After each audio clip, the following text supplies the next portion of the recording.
Super excited to be here to talk with all of you about my experiences marketing to developers.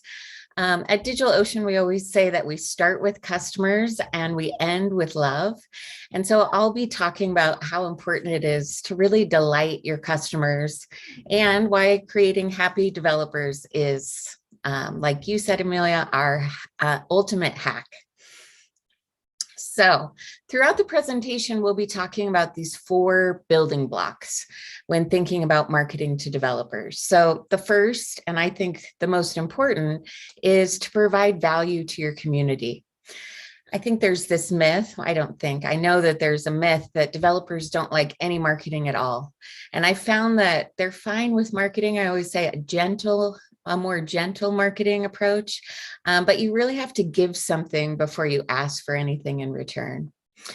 The second one is to really prioritize simplicity. So whether that's with your sign up or your onboarding process, or even within the product itself, simplicity is super important. And then next, you need to stay agile along the journey. Something you might have tested may change over time, or there could be new tools or technology to help you stay fresh. But having this growth mindset and being flexible is really important. And last but certainly not least, is really that everything you do needs to be with the customer at heart. So if your customers are successful, they'll grow, their growth will in turn help your company growth. And so really everything has to be focused on your customers and their success. So let's see if I can advance slides. Okay. I say it wasn't necessarily intentional, but from the very start of my career, I've been catering to this technical developer audience. I'd say about 10 years ago when I was at SendGrid, that focus really became centered not just on developers and developer marketing, but really how to grow revenue through this end-to-end ownership of the self-serve customer motion. So this is when a prospect navigates through an entire product experience, signs up for your account without ever having to interact with a single person. And so that's been my primary focus at SendGrid, then at Twilio, and then now today at DigitalOcean. Okay, so industry-wide, it seems like there's some apprehension toward marketing to developers, or at least uncertainty about where to start. From my experience at SendGrid and at DigitalOcean, I'd say one trend is super clear. In order to cultivate your growth, you first have to cultivate happiness. Developer customer happiness can take many forms, but I've outlined a few guiding principles to start with on the following slides. Yeah, Carly, I love that because I think resistance to just marketing in general is on the rise in today's markets and people shifting and roles. So you've really helped identify with DigitalOcean that happiness is your guys' differentiator. I know you're going to get into how you landed on that, but first, how do you cultivate happiness? Yeah, I think it is all about providing value. We spend a lot of time at work, and so there needs to be something that delights your customers and makes them happy. We have a whole new brand campaign right now. It's all about happy dev teams. So when developers are happy, they're more creative. They are coming up with the next big ideas.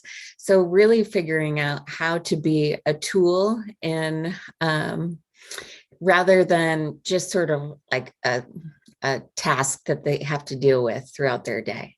So at SendGrid, it was really in our values.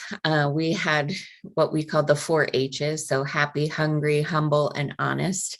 And at DigitalOcean, it's also woven into our values. So we have a value that the community is bigger than just us and that love is at our core. So it's all about showing that love. We are the platform, the cloud that loves you back. And so I think that does make our developers happy. Yeah, and I know there's a lot of marine life involved. So I'll let you dive into it a little more. Yeah, so let's see. Okay, so like I said, this first one is really, really important. I'm a big believer in the power of marketing to influence growth and revenue. but you have to ensure that it's balanced with providing value to and really investing in our community. So the days of marketing just spending and being a cost center are long gone. And I think now successful teams are experimenting, they're testing, they're iterating so that they can really serve their customers, provide value, and ultimately drive revenue. So when I joined DigitalOcean, I joined in January of 2020. I always say it's an interesting time, 2 years into the pandemic now, but I was really blown away by all of the powerful community activities that were driving love and loyalty from developers across the globe. So we have about 6,000 tutorials. They're considered the gold standard in the industry.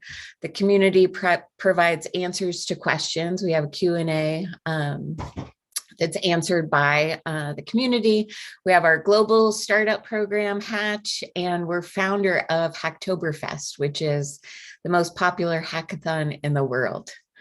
And this kind of developer love and engagement has created an amazing following in the developer community. So our community site is a top learning site for developers. Just about every developer that I talk to, like, oh yeah, whenever I need to learn something or I'm starting on my side project, I always go to DigitalOcean. That's where I go to learn. And like I said, we have about 6,000 tutorials, and that's growing. That's driving over 5 million visitors to the website every month, which is crazy. And I hear all the time from our customers on social media, just how valued all of this content is. And just this week, we announced that DigitalOcean has acquired CSStricks.com. So that's another one of the largest developer education sites in the world. So now CSStricks will be powered by DO, and the site's around 8,000 tutorial articles, reference guides, videos, all of that will continue to be freely available for all developers. So I would say that, part of providing value is meeting your community where they are. And so for developers, our marketing team is really strategic about what platforms and sites we're trying to engage them on. I also think this is really important to keep in mind as you're thinking about testing, is that there are always new places for developers to go. And so you need to find out where they're going. You need to stay on top of what the latest thing. So this means forum sites, YouTube, developer conferences, event platform, not event platforms, but other platforms like Twitch. Our developer relations team currently does these weekly cloud chats on Twitch to run through recent cloud news, as well as play games, present demos and tutorials. So this is just an example of, really getting into the minds of developers and meeting them where they're at. Okay, so the next piece is all around driving or prioritizing simplicity. I think it's another key to driving that happiness. Let's see. So something I've discovered in marketing to developers specifically is how good they are with doing less. So developers typically come in with a super technical mindset, and they want to be able to figure things out themselves. They don't want to call someone in sales or support to help them figure it out. So sometimes losing that human touch point might make marketers a little nervous. But I think it's actually a really worthwhile exercise to keep your communications and sign-up process simple. So the way I think of it is putting it in the developer's shoes. So from the time they have a question, they come to the website, they're trying to navigate through content to learn what they need to through tutorials. They want to be able to figure it out as they go. So instead of, at the awareness phase of the customer journey, instead of just blasting developers with a bunch of digital ads and display ads saying, sign up, we're serving content saying, hey, this piece of content, this tutorial could be useful for you. Then when they come and they've engaged with our website for learning purposes, and we've established that credibility, then we would provide more technical resources and help them through the onboarding and sign up process. But the whole streamlined process results in a developer that's happier, more satisfied, because they figured out the process for themselves rather than needing to be sort of guided through the whole enrollment process. And then ultimately, in a perfect world, that simple process continues in the product itself. Let's see. Okay, so this is kind of an overwhelming slide. But again, this is just talking about how we think about the content and the value that we provide them throughout the process. So it starts with, a display ad. Once they come to the website, then they're getting more information. But we're looking at each of these touch points so that we can provide value all along the way.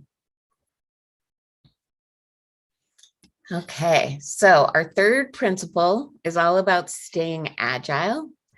And marketers have heard a lot about staying agile within the past few years, mostly in relation to virtual events and trying to figure out, how to stay on top of trends during the pandemic.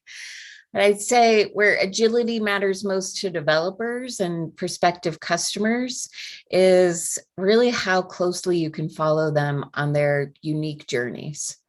So we're really concerned with addressing needs of individual developers and SMBs. These are users that the platform is really built for at DigitalOcean.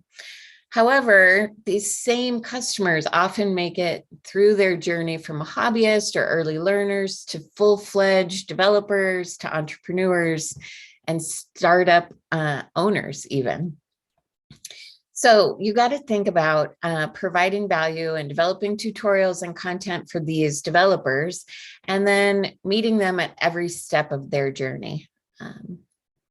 And so here are a few examples of companies that we've had to individually cater to along their journey. So everything from companies that are still small teams of about 5 or so, where everyone has a hand in managing infrastructure like Batch, to a Series A and beyond startups like Kia, and open source projects, nonprofits that have really scaled rapidly due to heightened demand during the pandemic, like Big Blue Button.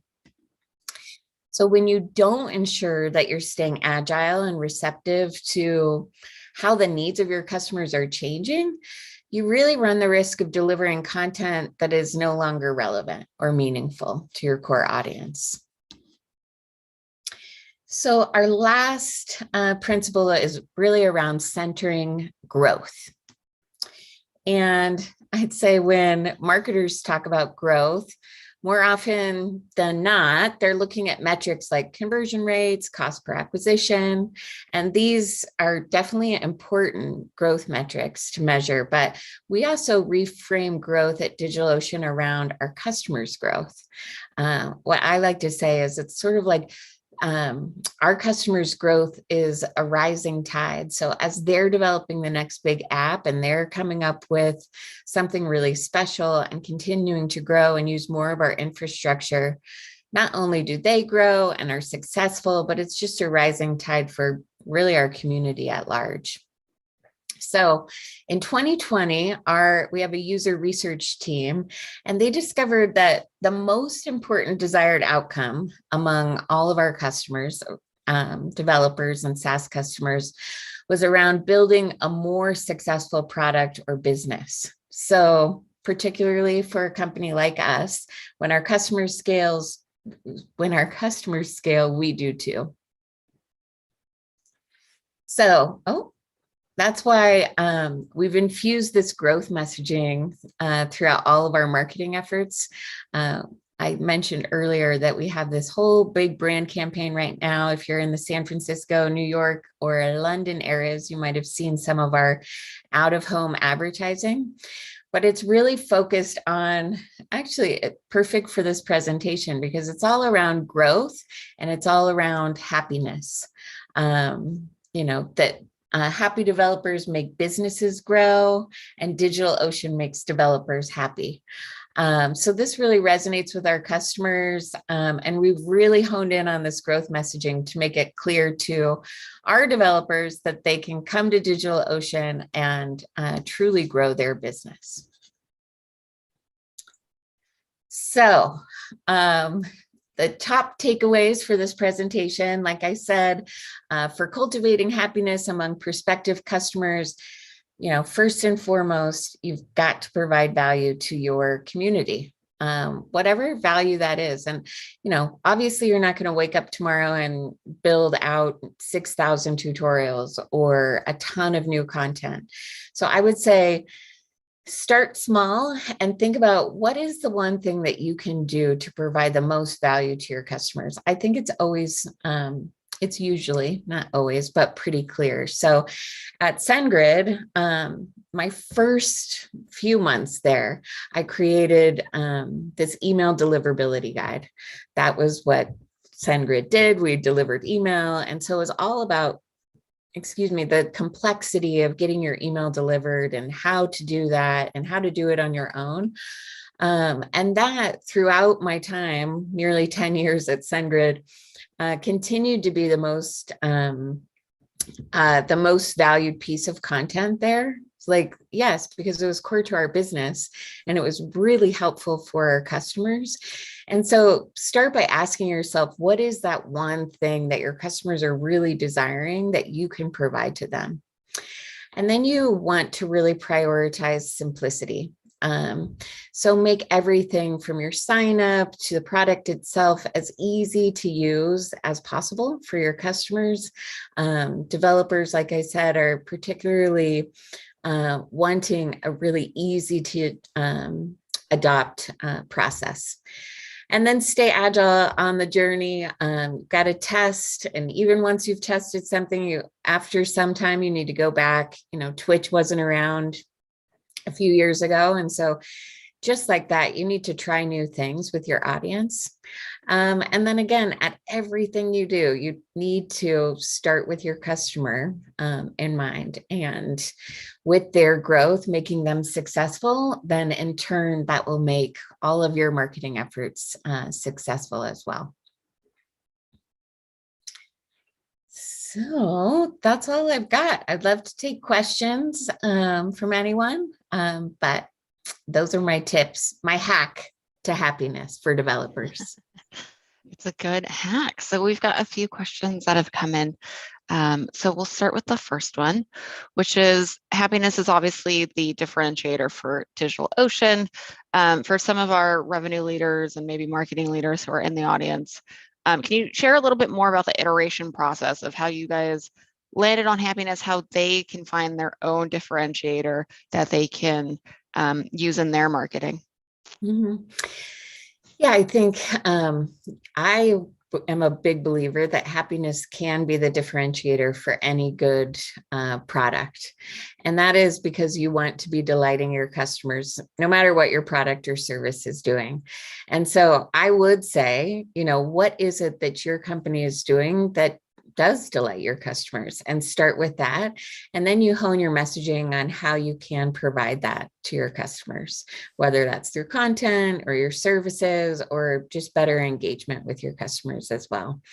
But I would say it should be the key differentiator for all businesses.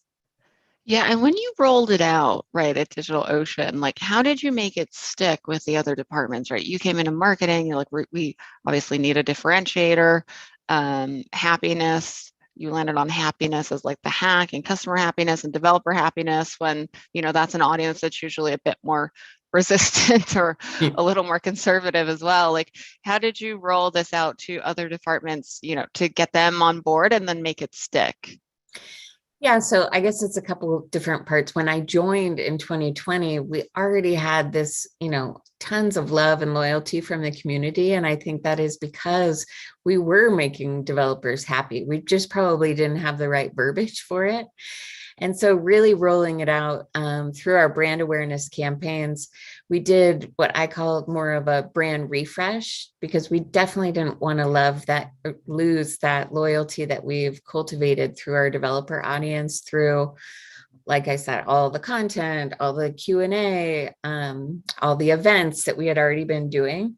It was really just to focus on that growth and the words around delighting developers. And so I think it really resonated with employees. We rolled it out first with employees to get them on board and show how we already had that in practice. And then we've rolled it out externally just in the last couple of months. Got it. Okay.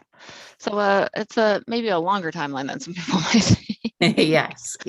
It was done. I wouldn't say that it was me building happiness and this happiness hack when I joined at DigitalOcean. It was done far longer ago before I joined. Got it. And then you mentioned one of your early points that, you built out content to really support all this. So for those and you guys have 6,000 tutorials now, like, can you share how you scaled this out, like whether it was hiring or, how tactically you decided what is going to be part of our content calendar? Where do we build this out? Because obviously, the 6,000 has to start from somewhere. Mm-hmm. Yeah. And it is overwhelming. Same at SendGrid, we had this huge library of different white papers and guides, and people like, oh my gosh, how do I get started? I like to say to start very small. We've been fortunate to also have some content acquisitions, like our most recent one with SaaStr. We've done a couple of others like that with Scotch.io and Alligator, where we went and purchased large amounts of content, and then we spent time editing and moving that content to our website. So that's definitely been one strategy. And then again, we just all about data and getting into the metrics. So we're looking at the type of content that are driving visitors to the website, the topics that are really resonating with our developers, and how can we create more of that specific content to meet their needs. So we're looking at both content that's sending visitors to our website, as well as the content that's converting at the highest rate. Oftentimes those are two different things, but they're both equally important. So focusing on doing more content like that with our in-house writers. Yeah, makes sense. Two last things I want to try and touch on before we run out of time. One, I know we've been chatting about resistance to marketing because, DigitalOcean specifically markets to developers who are historically more resistant to marketing. I think across the board, you and I had chatted about it on our prep call for this session, how resistance to marketing is just growing all around. Like, Yes. Maybe what's your one key hack for others who are not marketing to developers, but facing a lot of resistance these days for their marketing, of what they can do to, break through? Yeah. I mean, that goes back to an earlier point that I made around being more gentle with your marketing. And I do think that when you're providing value, so one example I gave before too was, instead of having a display ad that says sign up and, like all these flashing lights, providing content that's useful. And so a developer or anyone else, because to be totally clear, resistance to marketing, not very many people are like, oh, today I want to talk to 15 salespeople on the phone. But everybody, Barely. but most people want to be able, everyone is pretty tech savvy, developers especially, but most people now want to be able to figure it out themselves. So from gathering information about your product, or it could just be something related, gathering information, then being able to sign up and get started, it is very rewarding to be able to do that. And so I would just say to be very focused on the customer journey. One thing that I have done both at SendGrid and DigitalOcean is, when creating this whole onboarding flow, I reached out to support to say, hey, in the first 30 days, what are the top 3 things that you're getting the most support calls or the most support tickets. And then rather than having those folks calling into support or submitting tickets, as part of the onboarding process, I answered those questions before they even had it. So, answering those questions saying, hey, have you been trying to figure out how to get signed up, or you're trying to load your email list, or you're trying to spin up a droplet? Giving them the information, it just empowers them to be successful before they ever even run into an issue. Yeah, no, that makes a lot of sense. I mean, I want to dig into that question, but I want to ask you one last question before we go. I know recruiting is also a hot topic, especially when you combine marketing and recruiting. Yes. It's doubly hard these days. For like just a simple 2-part question that we can end on, and I want to get your take on, is one, at your guys' stage in life, do you in life with the scale at DigitalOcean of where you are now, do you hire folks that are already had experience marketing to developers, or do you hire more like, generalists, and then you train them on how to market to your core audience? Yeah. It's interesting. I don't want to avoid the question, but I would say it depends a little bit on the specific role. But generally speaking, I think no matter if you're marketing to developers or a totally different audience, if you have your customers in mind, and you can be agile and flexible and willing to learn, then I would say more of a generalist, a general marketer, and it doesn't require that you have developer background. In other cases, like a specific product marketing role or a developer relations role, then yes, we would hope that you have more experience in that specific area. But more generally, no, I don't think it's a necessity that you have experience with developers. That you can adapt. Right, you can adapt, right? So is there any point where you would say for a startup or a scaling company that you would recommend that they absolutely hire somebody who already has, that background of marketing to your key audience? No, that's a question that I get a lot from early stage startups is, I'm going to make my first marketing hire. Who should it be? And right. I always recommend that it is more of a full stack marketer rather than one that has specific developer background experience. Okay, well, Carla, I could chat with you all day on marketing and hiring and recruiting. We'll do it again. Messaging. Yes, we will do this again. Thank you so much for sharing your knowledge with our audience. If folks want to find you, what's the best way for them to follow you? Definitely reach out on LinkedIn. I'm also on Twitter, Carly Brantz for both. So I should be easy to find, but love to connect with people and would love to hear from people if anyone has follow-up questions as well.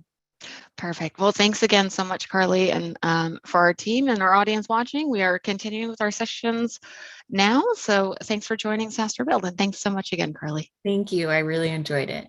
Yeah.